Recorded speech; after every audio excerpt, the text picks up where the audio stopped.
Alright, what's going on, guys? It is your boy TKD1 here, back here on PlayStation Source, and as we, keep on the story of when will PlayStation and Sony put out that reveal event for PS5, when will we get new info on PS5, I did compile a lot of evidence to support an early June theory, and those as of right now, even this morning, have shifted in terms of what we are looking at, which again I have here in the video. But I say let's just dive into this whole thing. Let's just try to figure it out and even comment on the potential price point for the PS5. So without further ado, here is the latest roundup of news involving PS5 and that June event.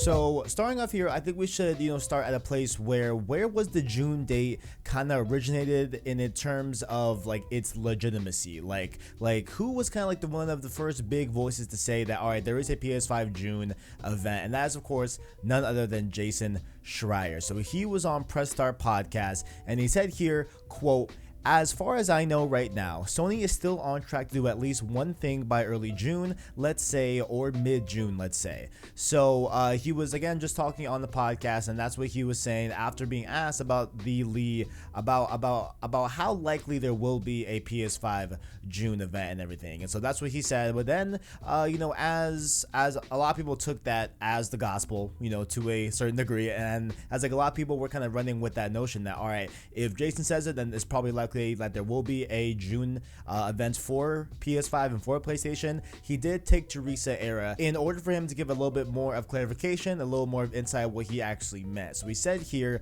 on Reset Era, I said there will be, sorry, let me restart, hold up, let me back up, quote, "I said there will be something PS5 related happening by mid-June, unless it's bumped because of COVID-19. I didn't say the PS5 event because I don't know how many things they're doing." And so while I do understand he didn't want everyone to think that all right, in June that event that I was talking about was a PS5 reveal event, because I don't think a lot of people know about the hardware plan specifically, and we will get into that a little bit later. But I do think it's kind of interesting how he said how many things they're doing. Like he's unsure of how many things they're doing, and that's why he mainly said it. I thought that was kind of a interesting addition, because maybe he's referring to the fact that PlayStation isn't going to do their own events, like they will be at different other Summer Games event and stuff like that, including Jeff Keighley's Summer Game Fest. Like PlayStation is a confirmed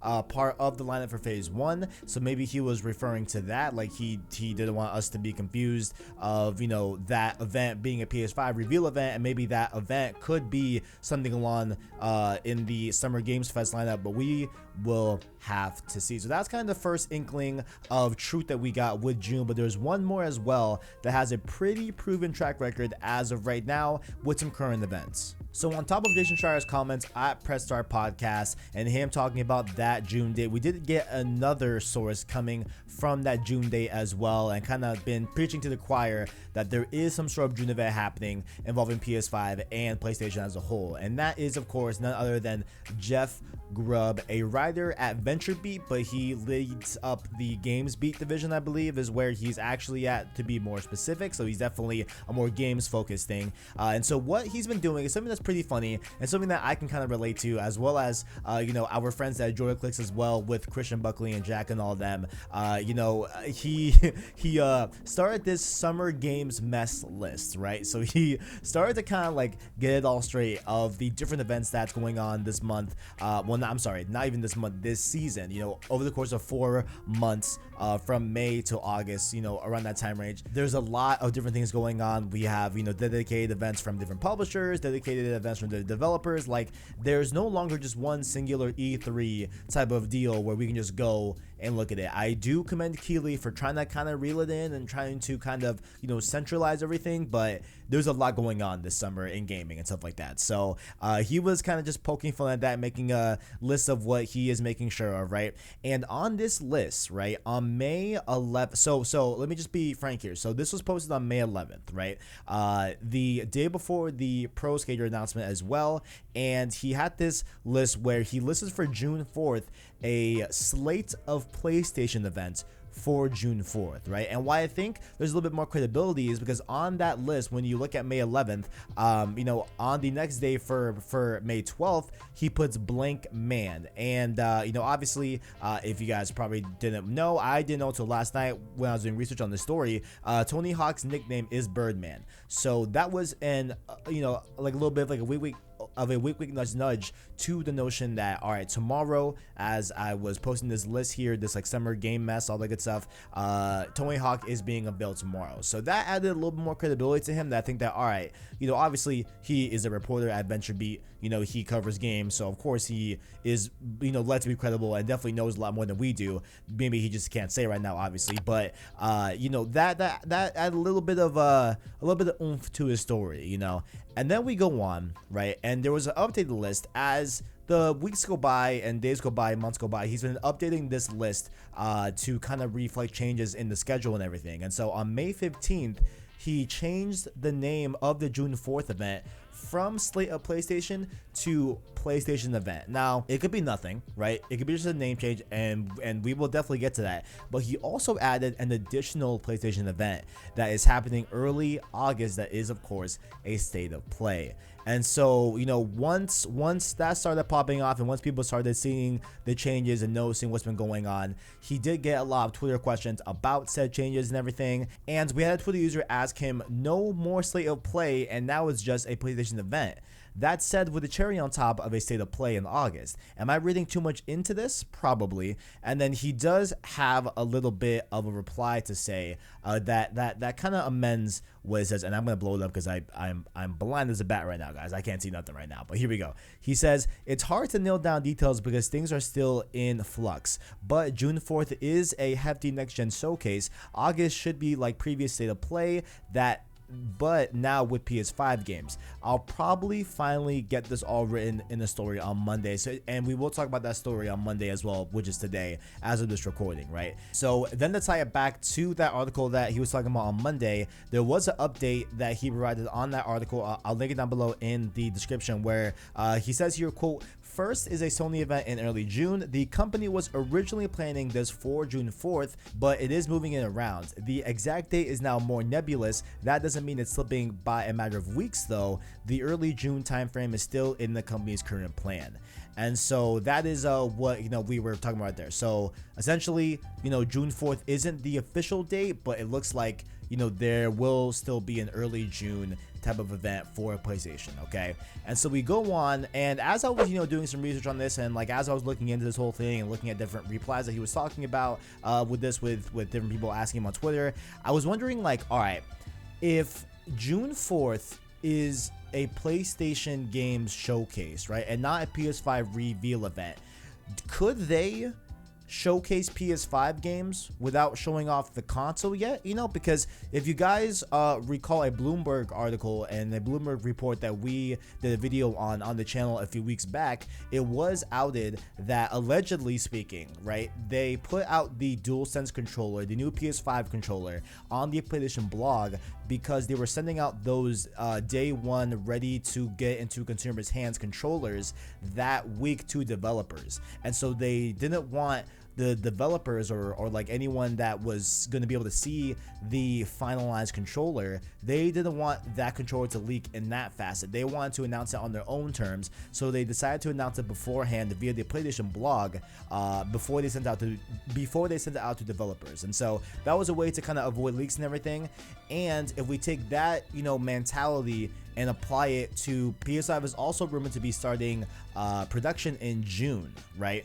And obviously, if you guys have been around for any other console reveals and console cycles, that once a PlayStation or Xbox or any other console hardware starts getting manufactured, there is likely to be leaks from that supplier. Like, it just happens every time. There's always a leak on the line for manufacturing. They take pictures and they post it up online and we get to see it, right? So with that mentality, I assume that they would want to avoid that as well if they're going to avoid controller leaks, right? So it has to mean that, we have to get some sort of PS5 event in June that reveals the box, right? So I did want to, kind of, double up and ask, like, all right, are they able to show games without a console reveal, and he does reply here to this tweet. And that tweet said, quote, "Can a hefty next-gen showcase happen without showing the console itself? Just curious about the wording." Jeff Grubb then replies saying, "I don't think so, but I honestly don't know when Sony plans to reveal the box." And so that's just where we're at here from what he says. He like really doesn't really know when the PS5 hardware is being revealed. All we know of is a for sure, some sort of event in early June, as well as what he says here, that state of play in August. And so that's where we're kind of at in terms of conferences. But of course, with him doubling down and being right about Tony Hawk and everything stuff like that, and him being seemingly a very credible source, it seems like I'm kind of on the bandwagon now that, all right, like June is probably the month. I know I just said like a few months back, or no, not months, a few weeks back, that all right, May is the month, but it's looking a little bit more like June might be the case. We'll just have to see, and whatever happens, make sure to keep it locked here on PlayStation Source to get filled in on the latest and greatest on PS5 and PlayStation as a whole. Next up here, of course, the last thing I want to talk about here on this video is that as we wait for the PS5 to reveal, its hardware and the games and everything, there have been rumors and talks about the pricing, right? And there was an interview done. Actually, he was speaking on a live episode of Jeff Keighley's Bonus Round, and this guy works at Wedbush Securities, and his name is Michael Pachter, and he did say a few things about the pricing of the PS5 and Xbox Series X that could be interesting from either standpoint you look at it. And so he says here, quote, "Microsoft has a big balance sheet. If they want to cut the price by $100 and subsidize the first 10 million, they will. So I think they're waiting to have Sony blink first, and then they'll reveal the price and launch date. It's going to be holiday 2020, so very likely in November, and very likely $400. And we also had some other comments here